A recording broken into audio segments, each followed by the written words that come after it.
श्रीमंत माणसांना गर्व असतो या वाक्यातील विशेषणाचे नाम करा. बघा, या वाक्यामध्ये विशेषण कोणता शब्द आहे तो आपण आधी बघू आणि त्याचं नामामध्ये रूपांतर करून अर्थातच वाक्याचा अर्थ न बदलता आपल्याला त्याचं रूपांतर करायचं आहे. बघा, श्रीमंत माणसांना गर्व असतो. इथे श्रीमंत हे विशेषण आहे आणि श्रीमंत हा शब्द माणसांबद्दल विशेष माहिती सांगतो. मग श्रीमंत हे विशेषण आहे आणि तुम्हाला माहिती आहे मित्रांनो, विशेषण हे वाक्यामध्ये नामासह येते, विशेष्यासह येते. विशेषण ज्या नामाबद्दल विशेष माहिती सांगते त्याला विशेष्य म्हणतो आपण. माणसांना हे विशेष्य आहे आणि श्रीमंत हे विशेषण आहे.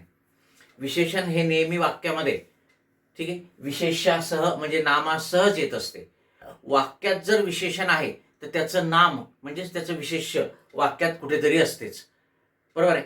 मग आता या वाक्यात आपल्याला हे जे श्रीमंत विशेषण आहे याचं नाम करायचं आहे, बरोबर आहे. आणि म्हणून श्रीमंतांना गर्व असतो, श्रीमंत माणसे गर्विष्ठ असतात, माणसांना गर्व असतो यापैकी नाही. बघा, श्रीमंत माणसे गर्विष्ठ असतात असं करता येणार नाही, कारण इथे श्रीमंत हे विशेषणच आहे. माणसांना गर्व असतो, ठीक आहे, वाक्याचा अर्थच बदलून जातो, श्रीमंताचा उल्लेखच नाहीये. यापैकी हे नाही, हे पण त्याचं उत्तर नाहीये. त्याचं उत्तर जे आहे ते श्रीमंतांना गर्व असतो. श्रीमंत हे जे विशेषण आहे या विशेषणाचं आपण इथे नाम केलं. कसं काय नाम झालं सर?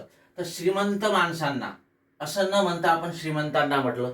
म्हणजे मुळात श्रीमंत हा जरी विशेषण असलं, मुळात श्रीमंत हा जरी शब्द विशेषण असला, गुणविशेषण असला, तरी या वाक्यामध्ये विशेषणासारखा शब्द आहे पण त्याचं नाम वाक्यामध्ये कुठेच नाहीये. आणि म्हणून हे मूळचं विशेषण असणारा जे शब्द आहे, मूळचा विशेषण असणारा शब्द हा इथे नामाचं काम करतो आणि म्हणून या वाक्यामध्ये श्रीमंतांना हे काय आहे? नाम आहे. ओके. आणि म्हणून 1 नंबरचा पर्याय आपलं